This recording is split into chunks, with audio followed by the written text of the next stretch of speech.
Alright guys, welcome back to another episode of the Good 8 Ace Attorney Chronicles. Last episode, we did a bit of the trial. Turns out the experiment was a fraud. It was all set up. In this episode, we're gonna get back to the investigation.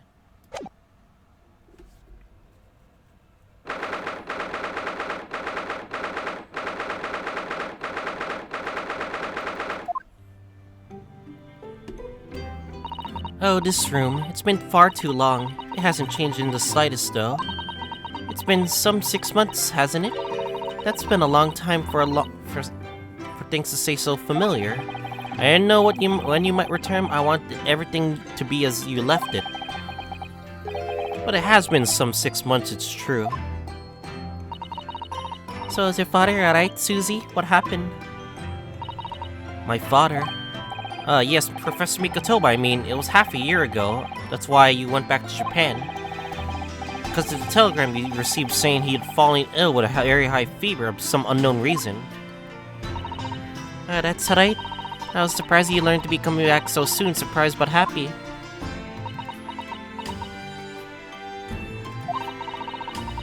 I wrote about it in my letter to you, that it was all a trick. My father is in fine health, and I'm obviously very relieved about that. We're all delighted to have you back. It was quite by accident that I being able to return to Europe, actually. It's because of a very grand conference called the International Forensic Science Symposium. International Forensic, that's the same symposium Lord Strongheart mentioned. Anyway, I arrived safe and sound, and all that matters is I'm here now. After all, I haven't yet fulfilled my promise to you, Iris. Oh. Must tell us everything that happened while you were back in Japan. Yes, of course I shall.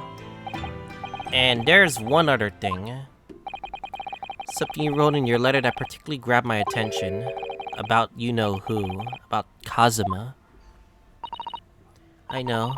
I'll tell you all that I can.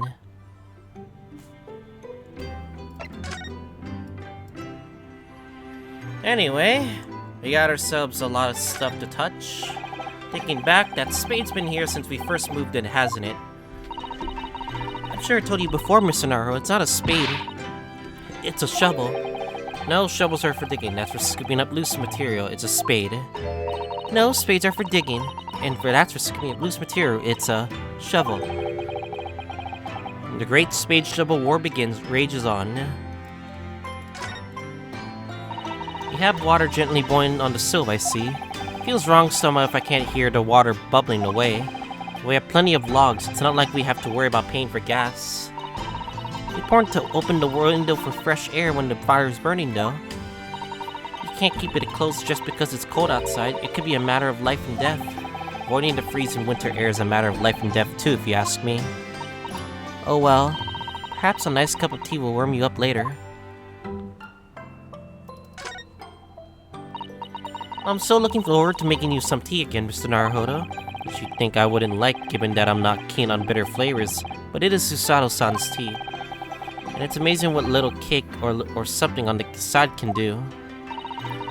I would dearly love to serve you some sort of Japanese sweet alongside your matcha green tea. I suppose that's simply not possible given how long we've been staying here in London. Well, I do like the little chocolates you put with my tea. They will go wonderfully. Oh, Mr. Naruhodo, you would, wouldn't you? That gives me a warm glow inside for some reason. See, I've been keeping my desk beautifully covered in papers as always. You really must tidy it all up, Mr. Naruhodo. No more excuses. But Mr. Sato, the way I see it, all these papers building up on my desk are like this are a reminder of my wonderfully diverse daily life. I like to lead them as they are, so I never forget how lucky I am to have such varied experiences. In that case, should you definitely have a thorough tidy, then you'll be able to see your papers building up all over again, and feel that joy renewed. Still can't be there in the argument, still though. Even still, I'm the lawyer here. I see your Dharma still has only one eye filled in. Well, we agreed it's something we do together, didn't we? We could do it right now if you like, I'd be happy with that. I rather like the anticipation, I think, Mr. Naruhodo.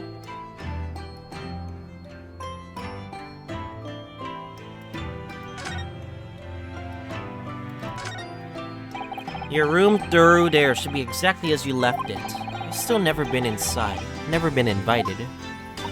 Of course not. Only Iris is allowed in my room.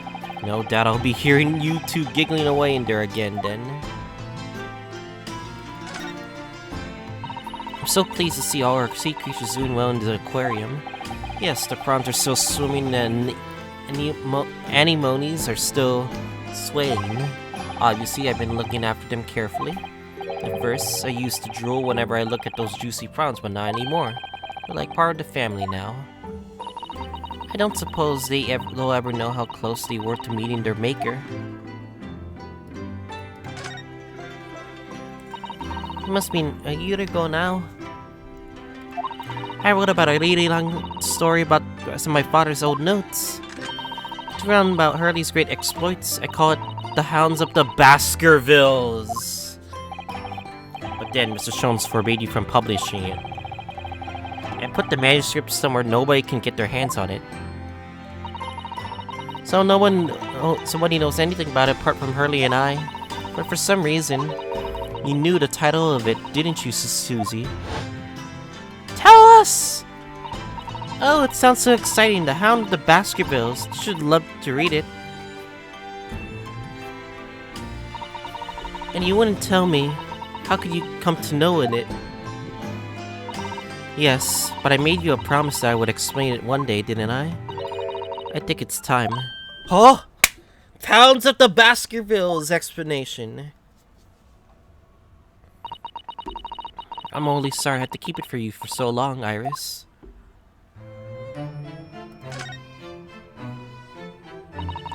It was completely by accident I came to know the title of your manuscript, Iris. It was a short while before we left Japan. I was cleaning up Father's study. I saw something writing on his desk. A large box of papers. There was a label fixed to the box that was written in English. It read, The Hound of the Baskervilles. Nani? My Baskervilles story? Of course, I had no idea what it was at the time. But Father came in and... Sato, what are you doing? Oh, Father. Did you look at those papers? No, I simply read the label, that's all. Well, put it out of your mind. Sorry? Forget that you ever saw it. Certainly, don't tell anyone else about this. Do you understand?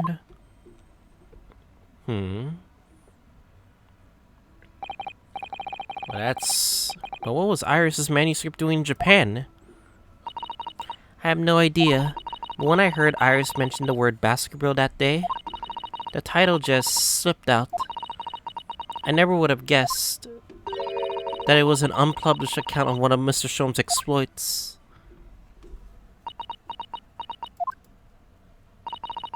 When I returned to Japan, I asked Father to explain, but he refused to answer any of my questions, and there was no sign of the big box in his office.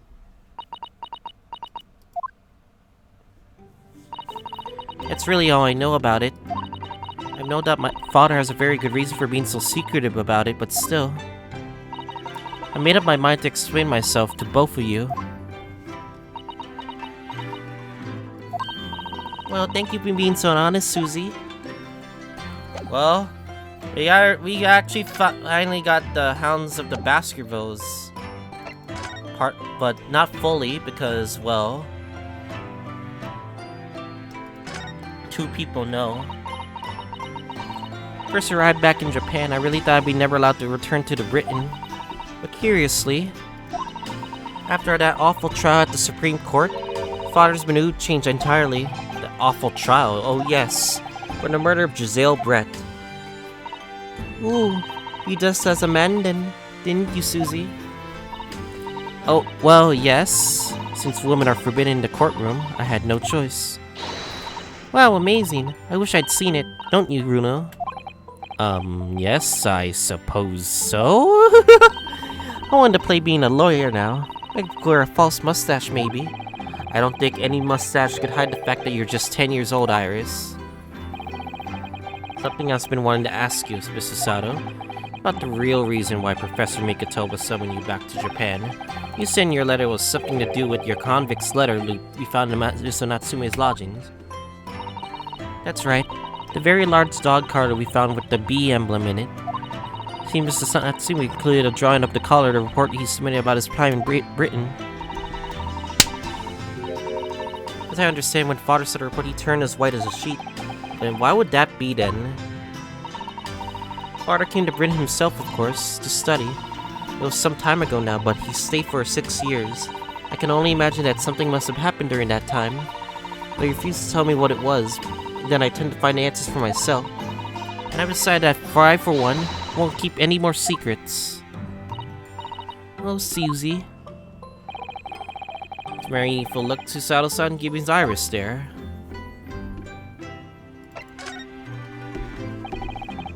Lord Strongheart mentioned something about that symposium, too. He said investigative authorities from 40 different countries would attend. Yes, from Japan, my father and Judge Jojoku have been invited. It's something of an honor, I believe. Well, Professor Mikotoba is the leading expert in forensic medicine in our country, after all. But who's the other person you mentioned? A judge, you say? Yes, His Excellency Judge Seishiro Jogoku. You met him, Mr. Naruhodo. Last year in the Supreme Court. You can't possibly have forgotten. That terrible trial of yours when you were accused of murder. Ah, yes, I try to think it was a positive turning point in my life these days. Well, it was Judge Jojoku who presided over that trial. If I'm perfectly honest, I'd be happy to never see that man's face in my life. Oh, anyway, as Father was invited to the symposium, he agreed to me returning to Britain too. He won't actually arrive until next month, but, well, I couldn't wait. So I pleaded with him, and in the end he agreed to me going on ahead. Well, about the symposium, even though Lord Strong has put an awful lot of work to making it happen, it's obvious that's something very important. I believe it is, yes, as I understand. Lord Strong organized the entire event himself. I think he's hoping that by achieving exceptional results, he'll get the job out of the Attorney General.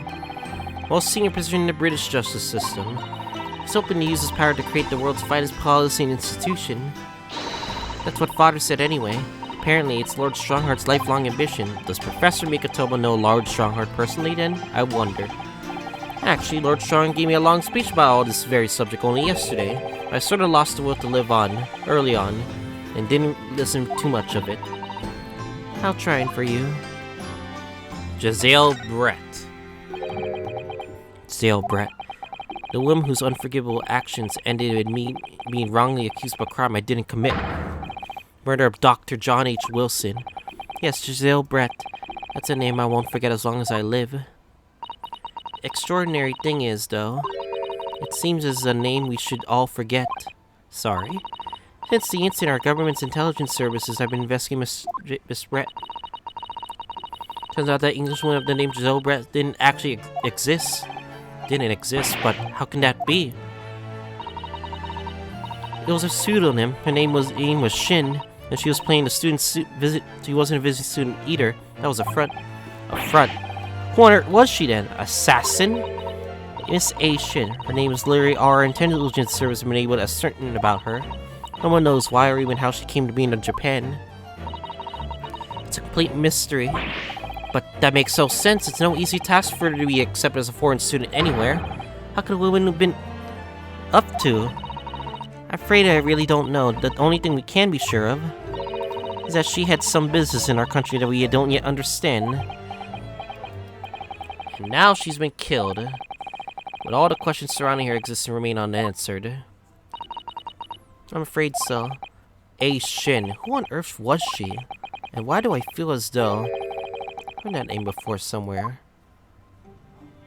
Kazuma.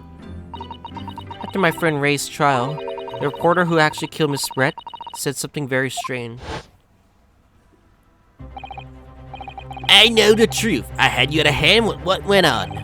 That visiting student's fate. No one here in Japan's know anything about it. They don't know the guy never made it to England, that he died on that steep ship, and that he'll never. Obviously, I couldn't ask him to elaborate at the time. But later, I visited the man in his prison and asked what he was going to say about Kazuma-san. And what do you learn? After he died in the voyage to Great Britain, his body should have been unlaying at the port of Hong Kong and passed on to the care of the consulate staff there. Should have been. Well, it turns out his body never arrived. Huh? It's just disappeared. How did it disappear? Did someone else took the corpse? What, Cosmo's body vanished? Our government tried to cover the fact it seems. They erected a grave on the cliffs by our hometown. Except Cosmo's summit isn't there. Did Professor Mikatova know about this? Yes, it would seem that he did. But he didn't tell me. They're still investigating what happened to Cosmo-sama's body as we speak. I just don't believe it. What is this acute feeling of apprehension I have all of a sudden? The Cosmo mystery. Well, aside from that, think about that, there's some things in the SS Spirit that were definitely strange. I mean, after he died, we never saw his body again, did we?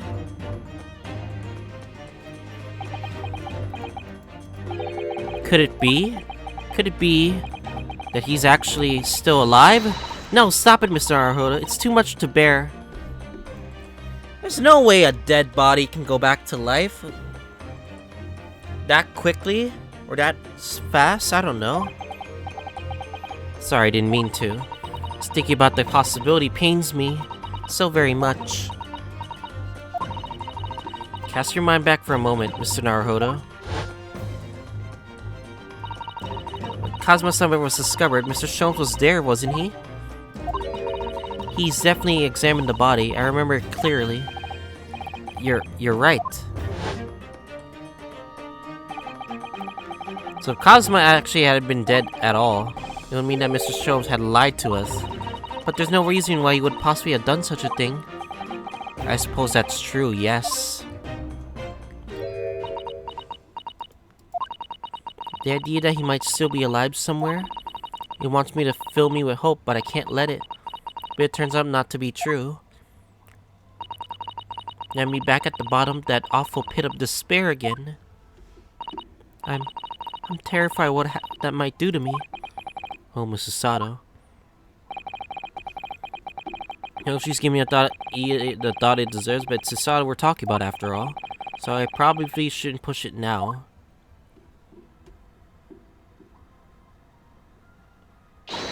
So, Mr. Naruhodo, I'm ready to start investigating if you are. There we go.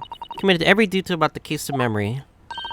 Iris has told me about the disturbing happenings at the Waxwork Museum as well. So you're fully abreast of the situation already, Mrs. Sato. I expected nothing less, to be honest. I would think our first port of the call should be to investigate this Mr. Drebber, engineer responsible for the building, to elaborate the machine that was used to effect this extraordinary trick. Yes, a conjurer of sorts by the sound of it, well known in the fields of science and magic. Then we need to go in and arrest him. Well, we must know the truth behind this case, so I agree we really do need to find the man. Sounds like this case of tracking someone down. His job for the police or a great detective. Are we supposed to guess who she might be thinking of? We don't have much time, so we need to get started straight away, I think. Good idea. Well, best of luck then. Well, you're not coming today? I'm going to the Brixton Road shortly after for the herb market. But let me know how you got on. Huh? Okay. That was a little abrupt, but a pull of the herb market must be strong.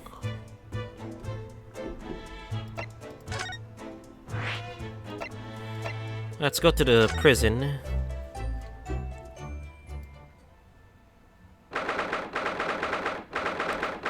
The fuck?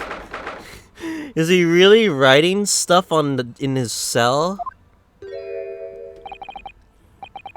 What's he doing? Oh my, the whole wall is still covered in mathematical equations. And he's still writing more now. Professor, sorry to interrupt. Oh, Mr. Naruhodo. Who this young lady? My name is Susato Mikatoba. I'm Mr. Naruhodo's judicial assistant. Pleasure to meet you, Professor. Oh, if only I met a refined young woman like you sooner. None of that would have happened. None of this would have happened. No, that's not logical. That makes no sense at all. Oh dear, I'm sorry if my presence here upsets you. Doing no apology too, Professor. They managed to deliver what I promised I would to this court this morning. Oh no. The whole thing, this whole miserable affair, it all happened because I've been struck with a complete utter clot. Professor Harebrain, what have you been working on yourself? Oh, you mean that? Oh dear, how embarrassing. I was suddenly struck by an idea, you see. I simply had to write it down. The wall was all I had to hand. Is it some new hypothesis? I'm surprised high voltage intertaser maybe. No, actually, this is my autobiography. Oh, for fuck's sakes. Your autobiography? I was diddled and fiddled by Albert Harebrain. I found I could represent my own odd fortunes with my odd numbers in an ambitious set of simultaneous equations. Really? I have to pay back all the loans I took for the kinesis machine, you see. It's gonna be a new serial publication for the next month. Part 1, an odd birth and odd upbringing. You can't beat the man's optimism, that's for sure. I see. Well, for now, would you mind if we talked a little more about the case? Oh, yes, of course. I've been working through the numbers. I was diddled and fiddled by the pair of them. By Asmund, and by that loof engineer Drebber. I'm not going to have to sit through an explanation of all these equations, oh boy. Well, let's see what you know. This morning's trial. Everything I believed in has been turned on its head. My research, Mr. Asmund, my kinesis machine, my hypothesis even. I'm sorry it's come to this. Pepe hens. There really was no other way. No, it's not your fault. I wanted to protect my work, but in the end there was nothing worth protecting. Sag. It was never my intention to deceive anyone. I didn't want to trick the public. No, of course you didn't. But this morning I realized something. Oh? If you've done something wrong without knowing it, you still done something wrong. Logically, it makes no difference if you're aware of it or not. Ignorance is a poor excuse. The blame still lies with me. Oh, Professor. He believed in me this morning, you know. Barack did. He believed in my hypothesis. Well, I think that was just a necessary factor in the prosecution establishes its case. No, Barack wouldn't do something like that. I'm sure he genuinely believed it. Did he? Well, we'll just have to see. I think I understand now. Why is that he decided to take on the prosecution in my trial, I mean. Come on, Zeke's motivated. After that terrible accident happened, nobody would believe in my hypothesis anymore. Not the police, not the prosecution service, not any lawyers even. I feel like I dealt some kind of finishing blow there. So any other prosecutors taking the case, it was anyone other than Barack. I'm sure the prosecution would have declared my hypothesis a complete and utter nonsense. And in that case, you would have been declared a fraud yourself, Professor. Exactly, would have been fate worse than death for me. But Barack insisted I was a proper man of science from start to finish. You think that's why he... I know him very well indeed. He's an extremely kind-hearted soul. But that extremely kind-hearted soul spent all morning trying to paint you as a murderer, didn't he? Well, admittedly, that part of the analysis appears to have some flaws in it. And what about the whole Reaper side of things? How does that fit in with the kind-hearted soul idea?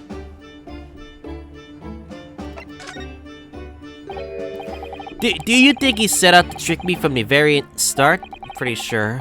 I'm sorry to say, that does seem likely, yes. He did it for the money. Pepe hands the money.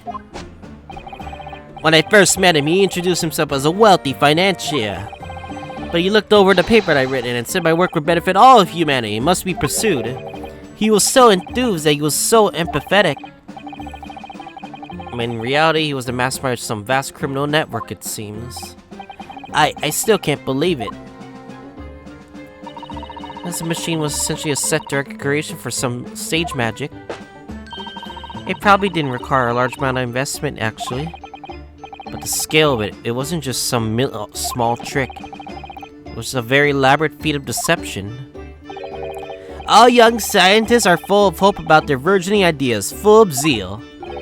But none of us have any money. We wanted to do research, but we can't afford it. Many of us had to barely really go part-time to try to earn a few measly pennies to carry on. But through all the pain and suffering, to go through all of that, only be taken by a complete fool is too rotten to believe. I agree. That's why we have to find those responsible and bring them to justice. Mr. Asmund, no, of course. One more, of course, which only leaves the engineer. Mr. Not Drebber. Drebber, the engineer. Is he an engineer or a magician? Or a swindler? It was about a year ago when Mr. Asmund first brought Drebber to me and meet me at my laboratory. Since then I met him many times to discuss details about the kinesis machine. At no point did he have any inkling that he was just an illusionist. Oh, he definitely wasn't an illusionist. What do you mean? He was a wealth of deep scientific knowledge. There's no question that the man's a genuine scientist. It instantly apparent in the conversation. I see. But a wretched old man deceived you, Professor. It's unforgivable. We must do everything we can to find him and bring him to justice. There are no more clues you can give us about his whereabouts? No, I'm sorry. We only ever discussed the kinesis machine, nothing else. Well, that's unfortunate. Although just once. I did visit his workshop. What workshop? Drebber's enormous fabrication laboratory where he constructed my great machine. Why didn't you mention this before? Okay, we are going there. Alright, that's another important place to go. Not Drebber's workshop. There's every chance we might find the man there. Alright. So you went into Drebber's place of work then? Yes, just once, you understand. It was an enormous place, plenty of room to construct the kinesis machine, you see. Can we find it? I have to go there at once. It's a good chance we'll find Drebber there. Well, yes, definitely. I'm sure you're not going to want to hear this. I have absolutely no idea where the workshop is at all. I'm so sorry. I was more happy expecting that. You see, I was blindfolded and carried the entire way there. You blindfolded you? The fuck? Why? Why? That place was incredible, the pinnacle of modern engineering. Even the oil he used was the very best, a special French machine oil that's impossible to obtain in Britain. And the indescribable scent of that imported oil, perfumers across the world should forget their secret formula and use that instead. What do you think, Mr. Sato? The Outdo machine for your next birthday. Never use any kind of perfume, Mr. Naruto. I'm not sure where I'd like to start with that. But I suppose you know even part of the workshop's address, Professor. You don't have any business card for Mr. Drebber, for example. The man was clearly very cautious, Mr. Sato. I'm sure he would have... Aha! Yes, I do. He gave me his business card once. It's right here. Look. Let me see that. Throw etiquette to the wind, why don't you? A not Drebber, engineer. I'm afraid that's all it says. There's no address. No. Oh well. Can't say I'm surprised.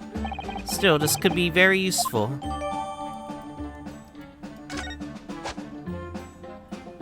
Alright. Let me examine this real quick. Huh? What's this? This dark smudge here.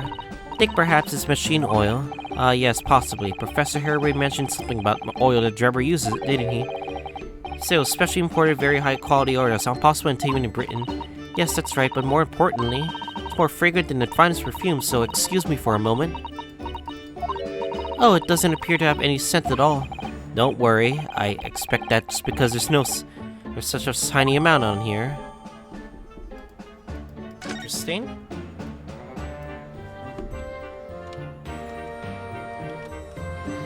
Very interesting indeed. Oh boy.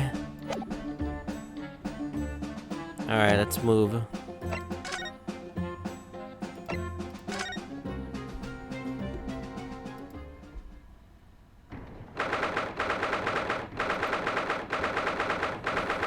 Where is Supreme Court Lord Chief Justice's office? Oh, who's standing beside Strongheart? I wonder. I've never seen her before.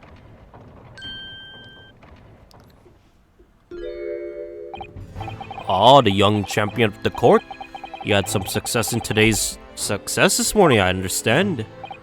And you've thrown the entire government into disarray as a result.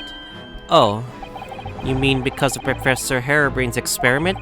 A sham science being demonstrated at London's Great Exhibition? This country is made to look foolish, and now politicians are squabbling to respond. Lord Von Zieg's in a Whitehall as we speak, giving an emergency briefing. Oh dear, as I, didn't mean to cause any trouble. None of this is your responsibility. The government is entirely to blame for what's been taken in. Special dispensation that prevents investigations at the scene will be annulled later today. And once that happens, my forensic investigation team will move in and deal with the scrap metal in no time. It's scrap metal now, is it? Until later, Lord Strongheart. I wonder who's this person. Yes, thank you.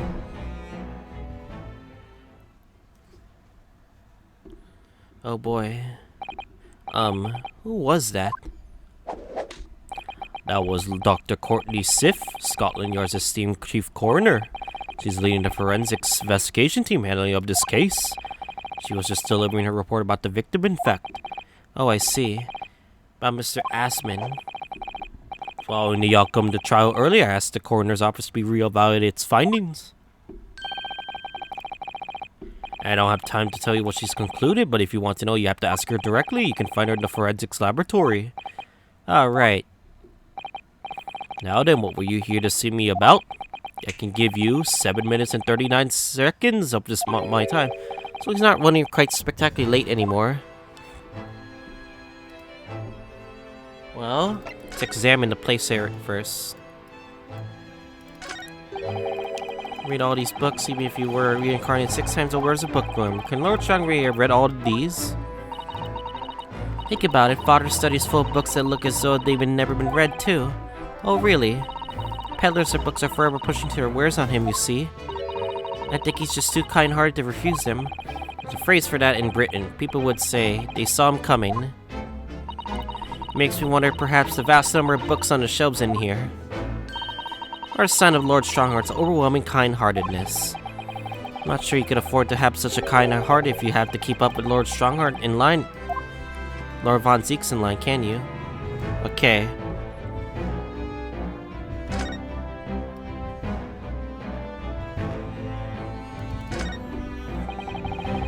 These European suits of armor are glaring at each other across the carpet, I see. In a way, they feel like guardians of the Chief Justice Office.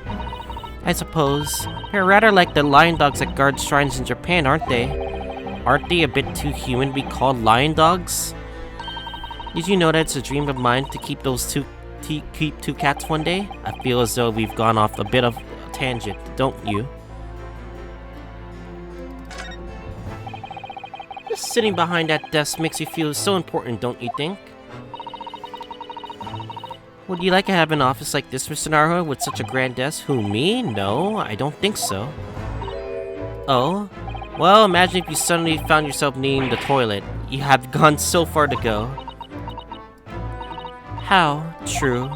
Perhaps the important people who work in a Stinchies' office like this haven't considered such things. I'm going to take that as a compliment. As ever, the enormous clock has diligently maintained its rhythmical tick-tock today. Watching machinery at work can be quite mesmerizing, can it? Ironically, you can completely forget the time. What I particularly enjoy is watching enormous wheels of steam locomotive turning. And while I was a little girl, grandmother often used to take me to watch the railgun engines, you see.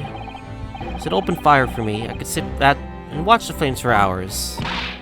Mr. Naruhodo, you can install one in the office. An enormous wheel, turned by an enormous steam engine. Perhaps we could start with a simple fireplace.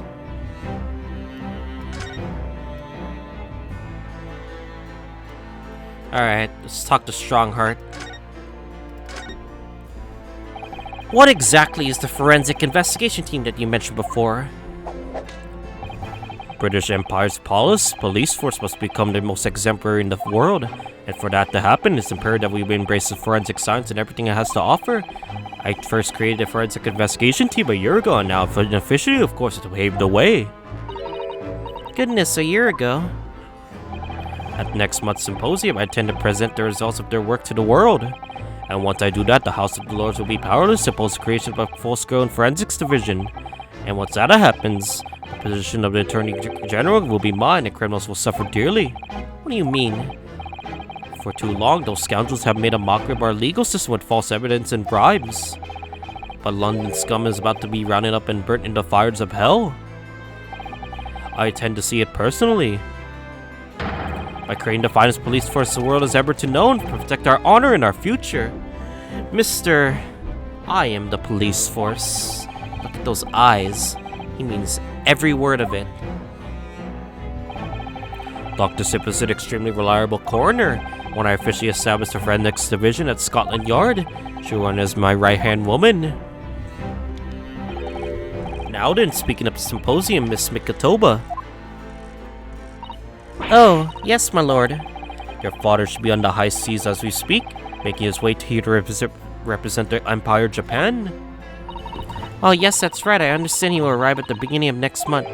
Are you acquainted, Lord Strongheart? Professor Mikotoba, I mean. It was many years ago now, but yes, I remember Dr. Mikotoba very well.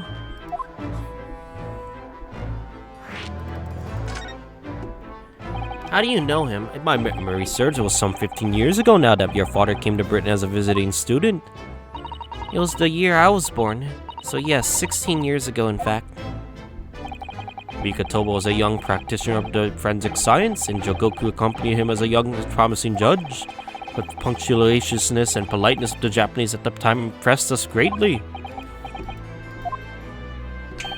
Not that I wish to imply impoliteness or carelessness on your part in any way. I didn't think that you were. Dr. Mikotoba studied forensics in one of London's large hospitals. St. Sinners, if I'm not mistaken. Or Sinners. Dr. Sipe was also there then, as it happens. Then, Dr. Sipe knows my father, does she? Yeah, well, she was a young medical assistant at the time, so I doubt their paths crossed regularly. So I don't doubt that they knew each other sufficiently. After all, Dr. Mikotoba was here studying his subject for 6 years total. 6 years, that's a long time to be studying abroad, isn't it? I lived with my grandfather in all those years. So he left his newly born daughter behind, and we went overseas 6 whole years. It was a rather turbulent time at home. Oh, perhaps father wanted a reason to get away. What do you mean, why? Doesn't know? Well, clearly something was going on at the time. Lord Von Zeeks. I want to ask you about Lord Von Zeeks, actually. He said that his older brother was killed some years ago by a mass murderer known as the Professor, who targeted nobles and royalty, is that right?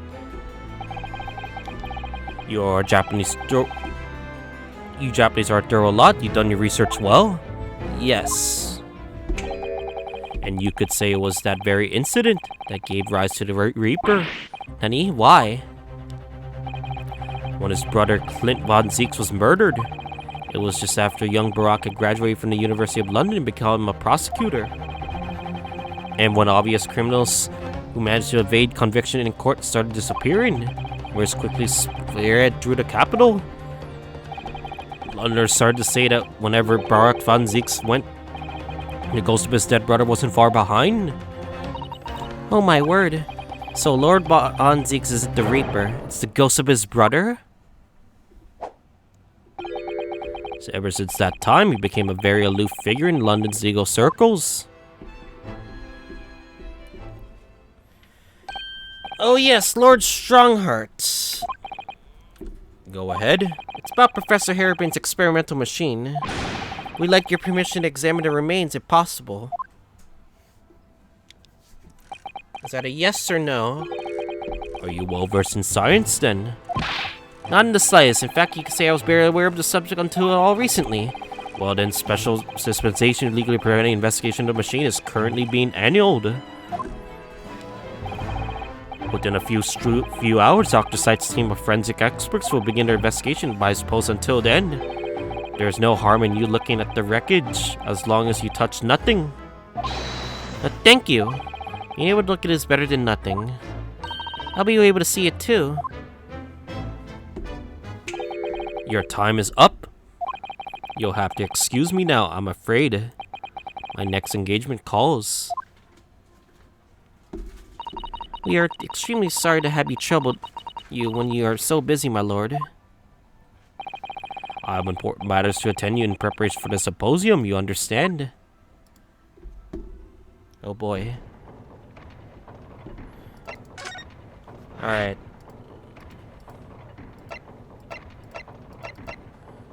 We got Forensics Lab, Experimentation Stage, and Madam Two Spells. Where could we go? Alright, let's just go to the Forensics Laboratory, a new area. There's a lot of stuff to explore, I will say.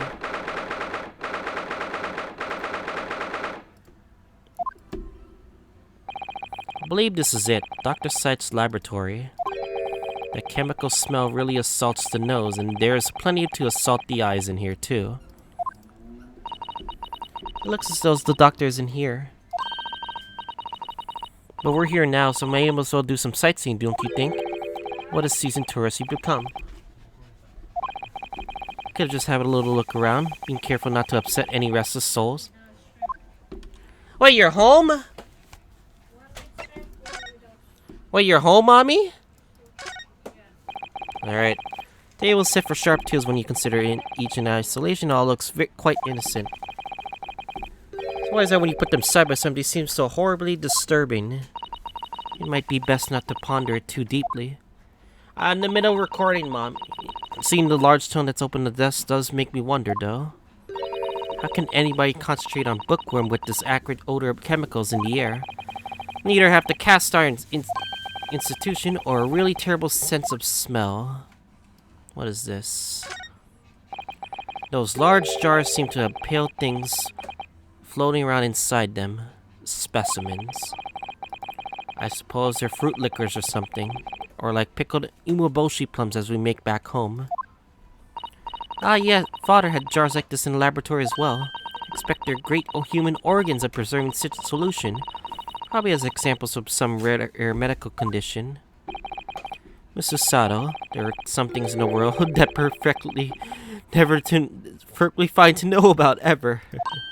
Oh, so as long as I said, I'm sure they're fruit liquors or umeboshi, aren't they? Definitely not tools of murder, of course. There's a lot of interesting stuff in here. Look at all these bottles on the shelves on these cabinets. What an assortment of chemicals. These ones here are labeled highly toxic. That's worrying because there's also things that look like salt and pepper shakers in there. Oh yes, they actually say salt and pepper on them. The doctor probably spends a lot of time in this room, I suppose. Perhaps she has meals here sometimes. Life goes on, even when you're surrounded by death. There's an interesting chandelier, but I guess we can't touch it. I suppose this is Dr. Sleep's desk. I would not like to work in a place like this. Very tidy though, isn't it, Naruhodo? Imagine how efficient she must work. The lighting is poor, which is bad for the eyes, and the chemical smell can't be good for you.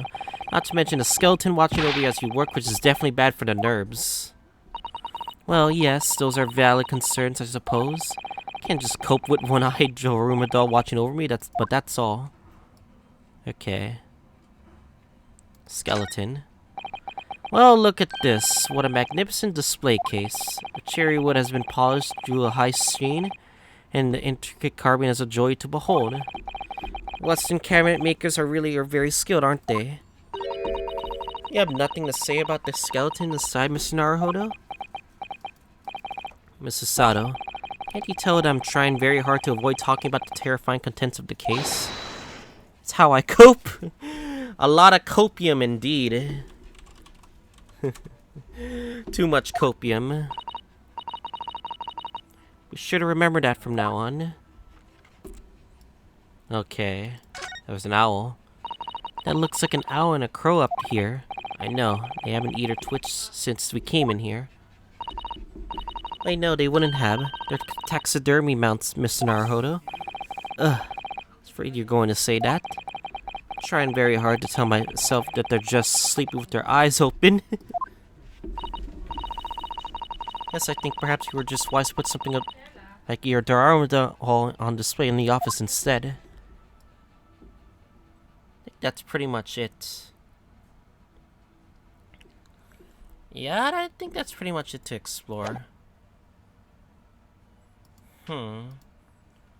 Is there anything else? Oh, what's this? Look at this big thick book here. Appears to have been a accounting ledger, a record of the forensic investigation team's spending, I think. Oh? What is it? It's clear that the team purchases various equipment and supplies on a monthly basis, but... well, one entry seems rather strange. Really? In what way? They're buying 500 scalpels every month. 500? Must be working really hard in dissecting corpses. I don't know. Judicial autopsies are only carried out in certain special circumstances. And scalpel blades can be sharpened too. It does seem a bit strange. You're right. 500 scalpels a month. What could they possibly be using all them for? Well... what are you doing here?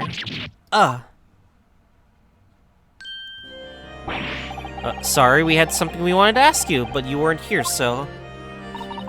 So you sought and snoop around. That's so acceptable, you people from the East, is it?